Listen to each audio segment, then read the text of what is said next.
We are not going to talk about the fucking Travis Kelce dating show. I'll tell you that right now. But that's fucking queer. That's probably the best representation we even have of queer people on a reality dating show is probably Travis Kelce's show.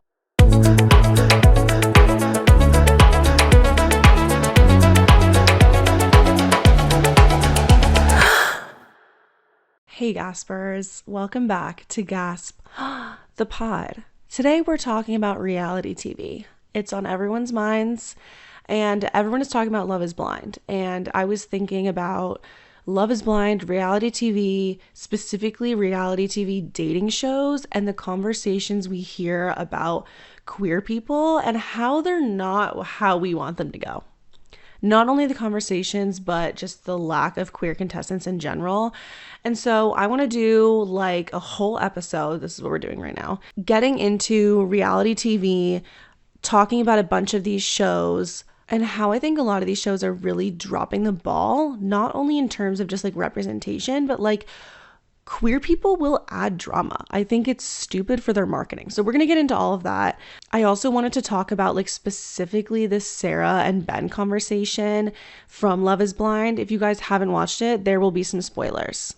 So sorry. Before we talk about the meat of our topic, I wanted to give you guys some updates.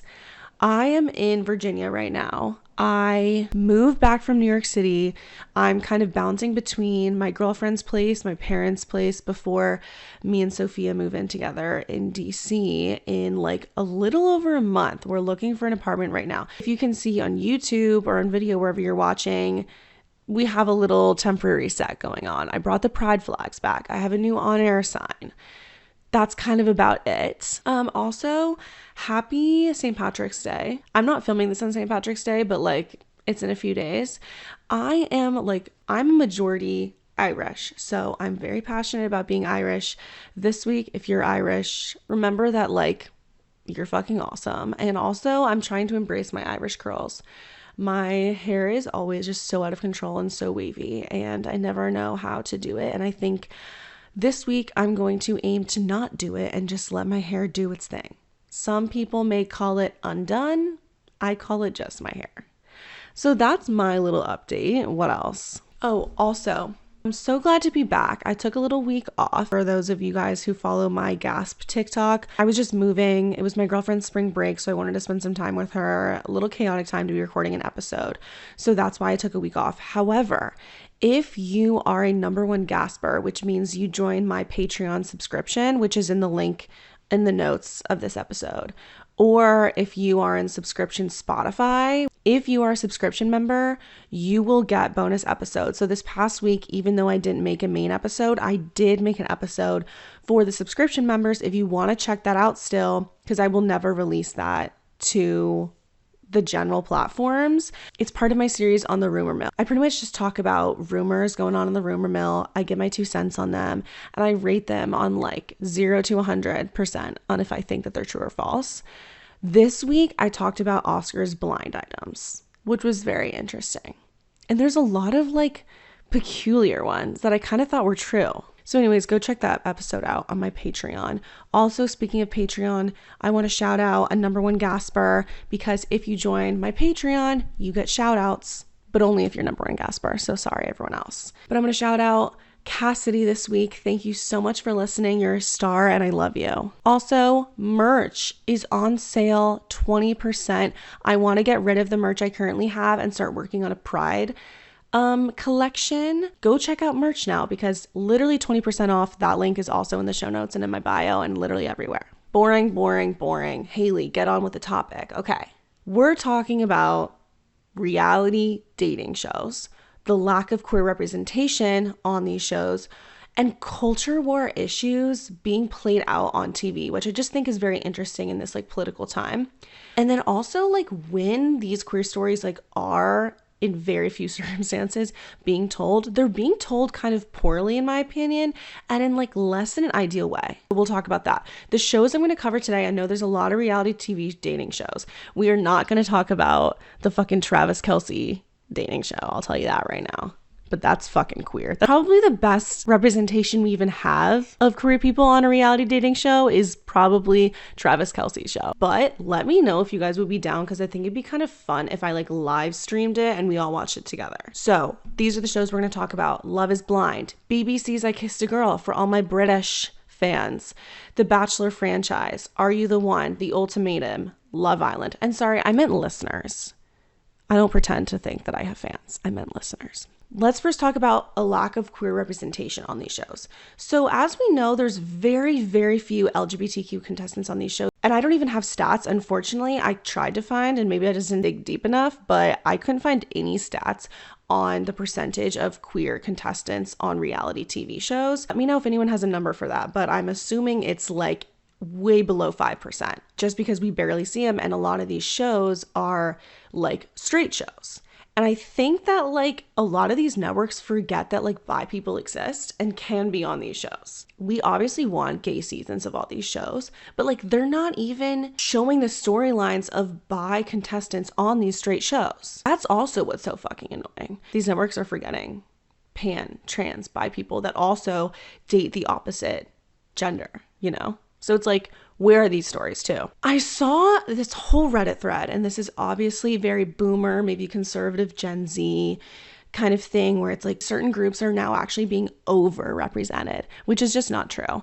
But this idea that like, okay, the queer population is this many people, but there's too many queer people on TV. Not true, okay?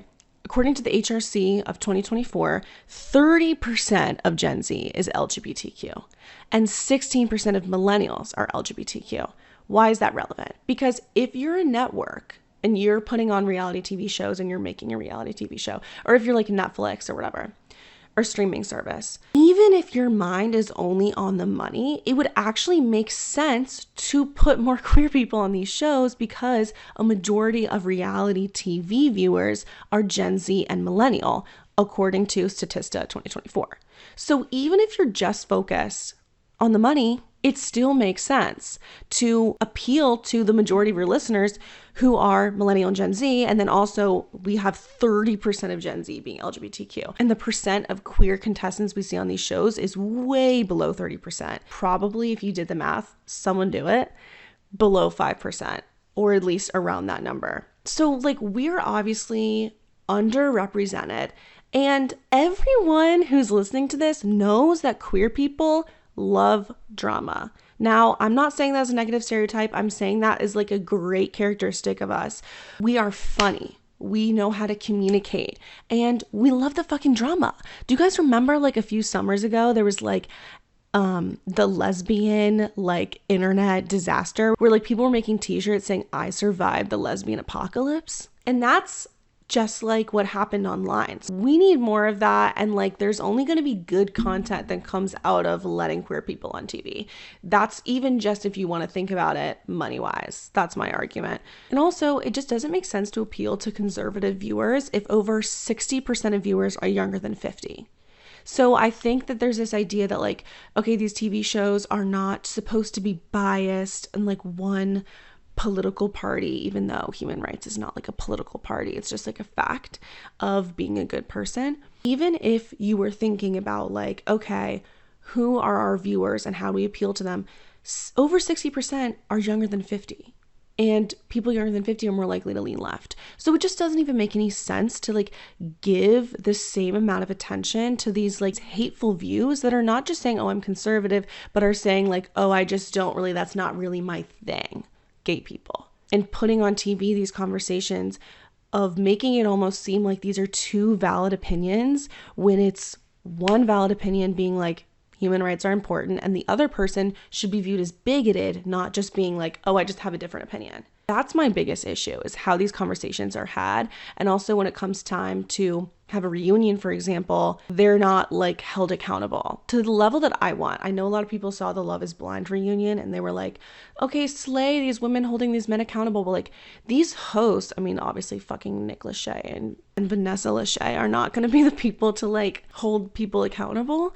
But like, it's like, okay, and what do you think? And what do you think? And it's like, no, one person is homophobic. And don't even get me started on fucking Ben on Black Lives Matter being like, I just didn't even think about it. So I don't like how these are posed as two valid opinions, but we will also get into how culture wars are like reflected on TV. And also it would be helpful for these shows because you're getting increased exposure to a community that's lacking. There's obviously a gap here of content for young queer people. Like, you are pretty much just like automatically being exposed to a new audience. Like, wouldn't they want that? And then obviously beyond the money and the viewership and everything like that, it's the right fucking thing to do.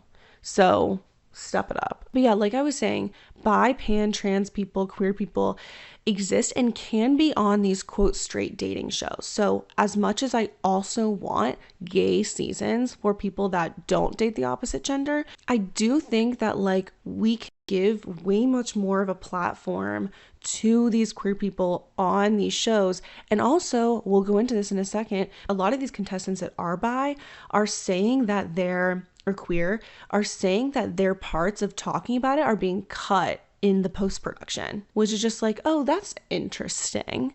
That seems like there actually are these queer characters, but maybe we won't even ever know who is because they're being fucking cut. It's almost like they only allow like one person every other season to like talk about their sexuality, or else like they just don't want too much of it, or else it's going to become too gay for their viewership, which again doesn't make sense if you look at the stats. Most of these shows have never had a gay season, and after fucking decades of people asking for these shows to have gay seasons, they still haven't. And I know there's been some of these like kind of smaller reality TV shows that are gay, but eventually they get cut. Just because the smaller shows get cut, by the way, because of like fucking homophobia and all this kind of stuff and not getting enough support by the network and all of that. Bachelor, like The Bachelor, wouldn't just get fucking cut for being gay. Like, they have a big enough franchise, and same with Love is Blind. So like, I don't understand what they think that they're gonna lose, and if they do, fucking grow up. Oh my god, I feel like what they lose they will gain in a new audience, because I do feel like Love is Blind is kind of like the new Bachelor for younger people, and The Bachelor needs to shift something up, because in the last like 7 years they have been not doing as well.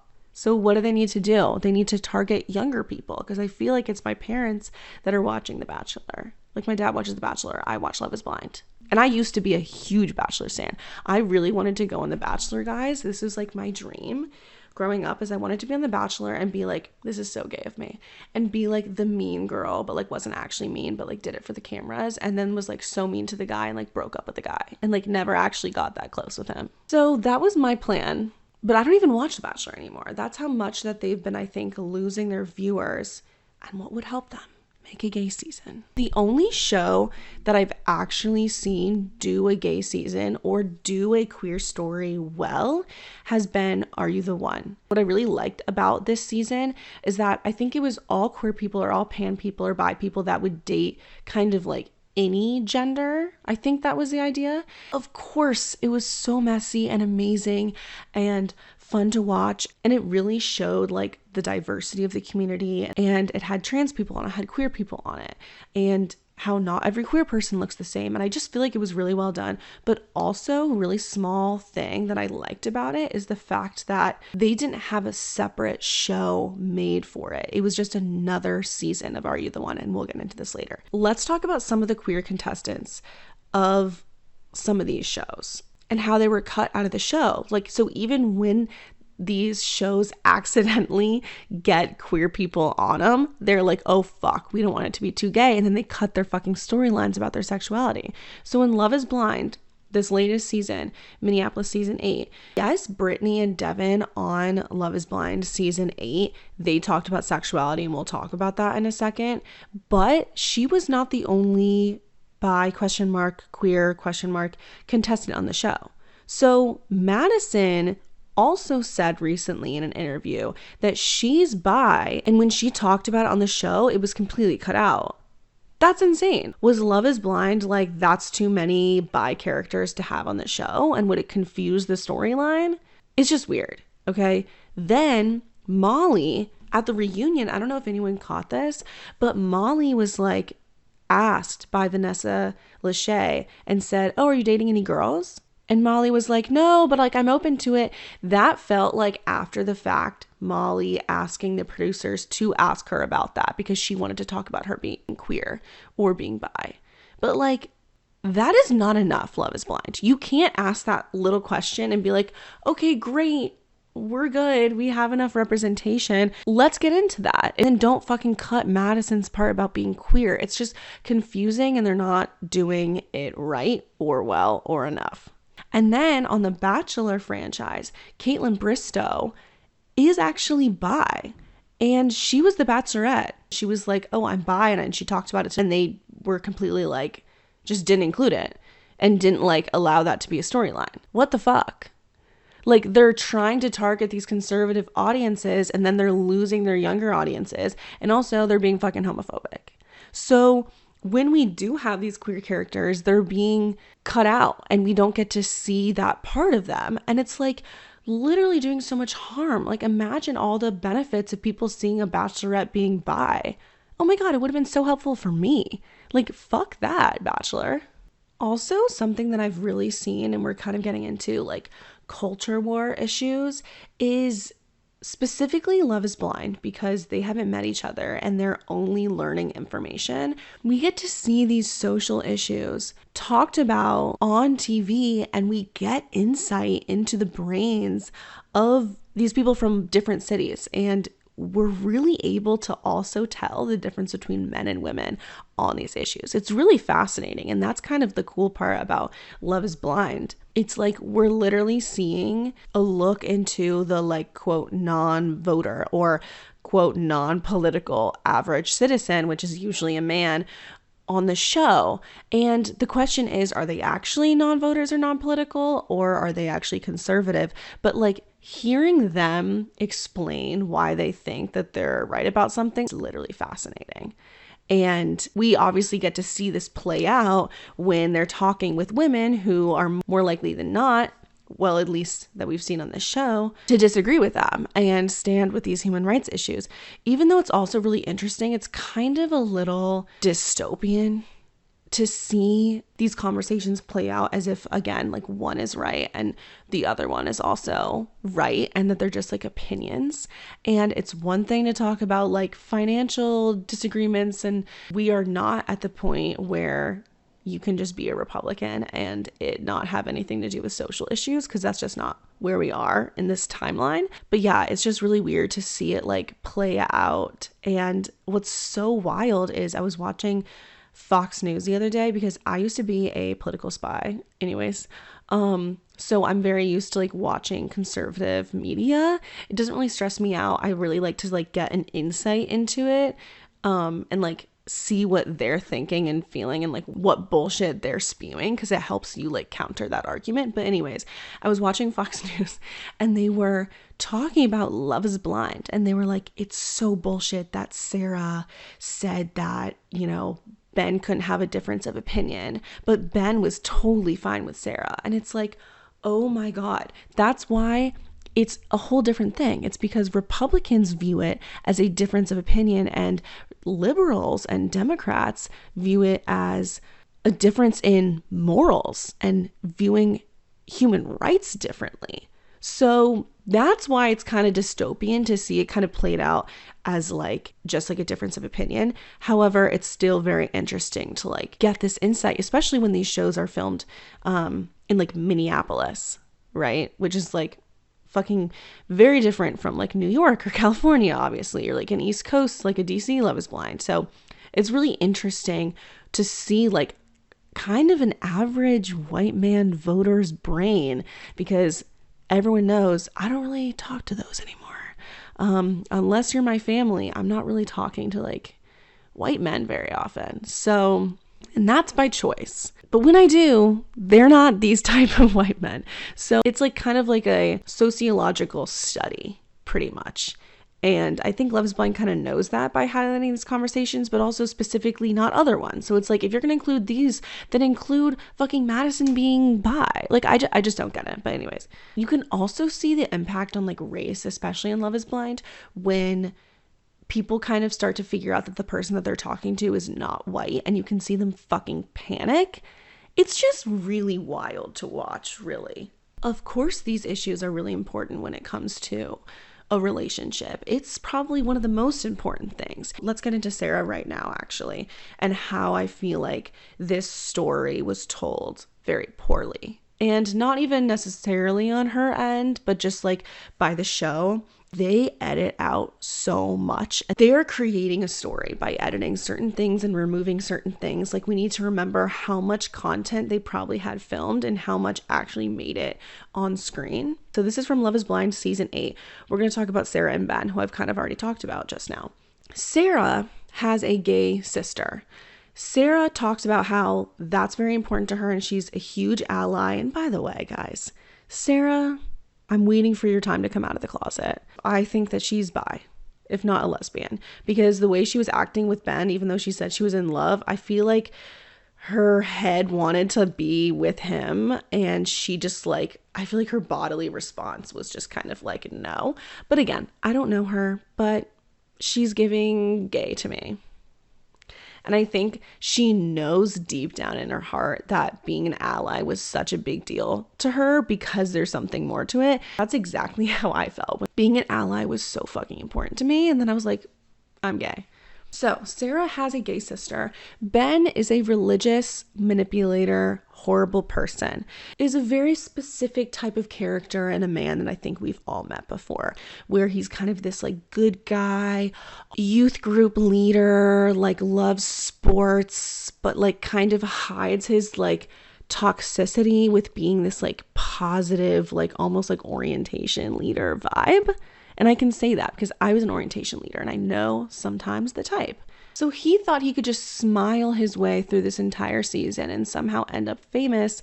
Bitch, we're going to figure you out. And I think that Love is Blind should be realizing, based on all the fans that were fucking so pissed about the Ben and Sara situation, that they should realize now that like, we're going to hate if you put a fucking homophobe on TV. Now, when Sara would talk about how it's very important for her that she dates someone with the same values and her sister is gay and that's really important to her, and she doesn't really view herself as Catholic anymore, real, because of how they view and shun queer people and all this stuff. He was just like, oh yeah, I have a gay friend. And then by the way, episodes later was like, no one in my life has actually been affected, so I didn't think it mattered to me. And I'm like, do you have a gay friend or not? What is going on? And also, by the way, he's probably gay. I think he's a fucking gay manipulator. I don't know what's going on with this relationship, but it was just so wild to watch. But anyways, he kept on saying, oh, I just haven't really thought about those issues since they didn't pertain to me, which is just so fucking wild. And you have to realize the privilege of that. And then when she asked him about Black Lives Matter, he was like, I just never really thought about it, which is so fucking wild because Minneapolis. So how do you not have an opinion on it? And I think that also shows us, if you don't have an opinion on it, we kind of know what your opinion is. Okay? Because if you're silent, you are with the fucking oppressor. That was their situation. And then as the show went on, we see this time where Ben meets Sara's sister and her partner. Now, we have no idea what Sara has told them, what Sara knows about Ben at this point. But from the clips that we saw, it looked like Sara's sister's partner was hammering Ben pretty hard and Sara pretty hard, being like, you don't know him, whatever, which seems like a lot of people on the internet were like, that's pretty harsh. From that clip, I can see that interpretation. We have no idea how much they knew about him. Minneapolis is apparently a very small town, but like, if you're hearing that this guy has no opinion on queer people and attends this church that said that trans people have no idea what they're talking about, that's kind of fair. Not kind of, very fair to have an extreme hesitancy towards this person. Ben kept on saying like he was open to going to like another church, but then Sara would like bring it up and like pretty much it was kind of on her to be okay with his shit. And she should have known way earlier that he was hiding his like real feelings and also like the church he attends feelings. But when this all came to a reunion, she fucking called him out and all this stuff, which is so amazing. But then like when it was talked about in the reunion, I miss when reality show hosts used to like be side with the right person instead of just being like this is not a therapy session, you guys. There's a right and a wrong sometimes. And I wish Vanessa and Nick had been like, how do you feel about gay people? Like, let's ask the hard questions. And been like, why did you think that you could be an ally if you're attending a church that's homophobic? And all this stuff. So the way that this was shown was that it was like two different opinions. And if anything, Sara and her sister's partner were being so harsh towards him and he didn't deserve all the judgment and all this stuff, when in reality, he's a fucking homophobe manipulator. And it's just like, why are we letting him manipulate the producers and the hosts, and where he's getting like not a bad edit? Like, obviously the internet now knows the truth, but when you're watching this show, he's getting not a bad edit. Like, what the fuck? So that was not told well. How it was clipped and how it was shown made it seem like it was Sara's issue. And she was the one being like overly sensitive about this kind of stuff. Okay, let's talk about Brittany and Devin and Virginia. Oh my Lord. So first of all, Brittany, who hurt you, babe? I'm so sorry that you have so much internalized homophobia towards yourself, because she was talking about like, and this is in the pods, she's dating Devin and Devin is dating Virginia at the same time. And Brittany is saying like, oh, I dated a girl once, but she wanted to be with me, but like, I didn't want to be with her long term. Like, I want to be with a man. I want to be with a man. That's giving extreme internalized homophobia and so sad. But in reaction to that, Devin says, oh, I don't know if I feel comfortable with that. Like, I'm going to have to think about it. She's like, you don't make me feel supported. Girl, screw the supportiveness. He is a homophobe. And we never heard about this again. I wish at the reunion they had been like, why are you so uncomfortable with the fact that she had dated a girl before? And he was like, well, you're not going to cheat on me, right? Like, another bisexual stereotype. So fucking horrible. And the way that was told was fucking horrible. And then comes down the line, like the fact that Devin then chose Virginia, probably because he was like, I need to pick this sweet girl who's not bi, who was kind of soft-spoken. And then at the reunion, we saw her kind of come out of her shell more. But there's this conversation where Virginia is talking about reproductive rights and the fact that she thinks LGBTQ people deserve rights. And Devin is like, kind of just like, I got no opinion on that. Whatever. My family is Republican and conservative and all this stuff. And then Virginia later said that Devin didn't want to talk about these issues on air. And it's like, oh my God, because he didn't just have a non-opinion. He was actually a homophobe. At the reunion, why is no one being like, Devin, you are a fucking homophobe? Like, what is going on? I'm just like, I'm sick of like Virginia pulling out all these receipts, Devin being like, okay, wish you well. And that's just like the end of it. They should have pushed him on that. He just like got to wipe his hands clean and just not talk about it. So at this point on Love is Blind, we're getting poor queer stories being told. And anytime actually someone is queer or someone's talking about queer issues, there's a Republican talking about, oh, I just don't care about that. So when there is queer representation being shown, it's actually being shown and then someone else is shutting it down. And it's giving this idea to the public that like there's a valid opinion against gay people. And that's ridiculous. And you can decide to opt out too. That is not the queer representation we want from a reality show. Okay, I don't know if people remember this from season 1 of Love is Blind, but Carlton and Diamond were together. Carlton ended up coming out to her as bi during the like vacation after they were engaged. She fucking took off her ring and was so fucking pissed and was like, I don't even know if you like, I want to be with you and all this stuff. And the way that it was pitched was like, that is a very valid opinion. Oh my God, that is so biphobic. I'm so sorry. It just is. You obviously don't have to date anyone. But like you're reacting so poorly with no fucking empathy with the fact that he just told you something that like he was nervous to share and also said that he should have said it earlier. They were in the pods. They hadn't even met. So that's the other like main queer story we heard from Love is Blind, with someone reacting very poorly and then also kind of getting praise at the reunion that was a very valid and okay reaction, as if it's an okay thing to just reject and like hurt queer people and say that's just like not my thing. That is not a valid take and opinion. Okay, other times I think reality shows handled a queer story very poorly. Hear me out on this. BBC's I Kissed a Girl. I actually love this show. If you haven't watched it, you have to like have a VPN and like go on like BBC's website, but I was desperate for queer content, so I did watch it. It is a British reality dating show for just sapphics and like queer women. It is so good and very entertaining. My biggest issue with this show, and I think this is the same thing with every other gay reality TV show that's dating, which is like very few of them, has had a straight host. The host of BBC's I Kissed a Girl is Danny Minogue. Listen, it's still these networks thinking that they have to straightify it in some way and they can't make it too queer.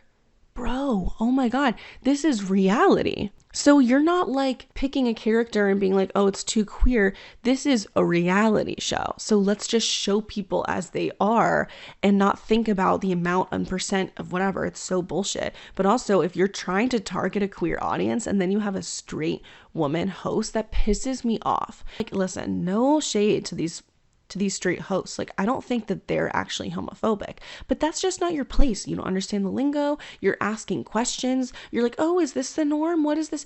It just makes these queer people kind of feel like they have to perform for you. You're almost still trying to target a straight audience in some weird way. Like, I don't know if the network was like, we can't be too gay. It's just so strange and I don't get it. And it's just weird. Like, have a lesbian host. You can do it. There's enough.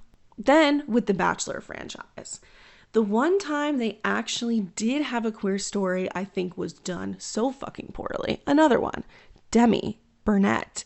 So she came out as bi on Bachelor in Paradise. It is so obvious watching it all back and knowing everything now that she had a girlfriend before Bachelor in Paradise. They wanted to like have her as like the one bi character, bring her on, but then also she was dating a guy when she already had a girlfriend pretty much that she said that she never really broke up with. And then she came back on the show and is like, we're actually just going to stay here in Bachelor in Paradise. Here's my issue with this entire thing is it makes her out to be this like cheater when I'm sure that everyone was like aware of this arrangement and situation that she was going to bring her girlfriend, or maybe the other people didn't, but that's one of the biggest stereotypes of bisexuals. And that's just like fucked that they were like, you have a girlfriend, but you didn't fully break up with her. So now you're going to be on the show. And like, it was just done so poorly. Then the fact that they just had her stay with the girl made people mad. And then it made backlash. And then people were pissed at her online. And it's just creating the worst storm for her to get homophobic hate when in reality, she should have just been like a bi bachelorette or something like that. Or like been like, hey, I'm going to leave and go with my girlfriend. Treat these stories like they are normal stories and not that they get any different or specific or like empathetic special treatment, like, aw, she's bringing her girlfriend. No, that's not even how the show works.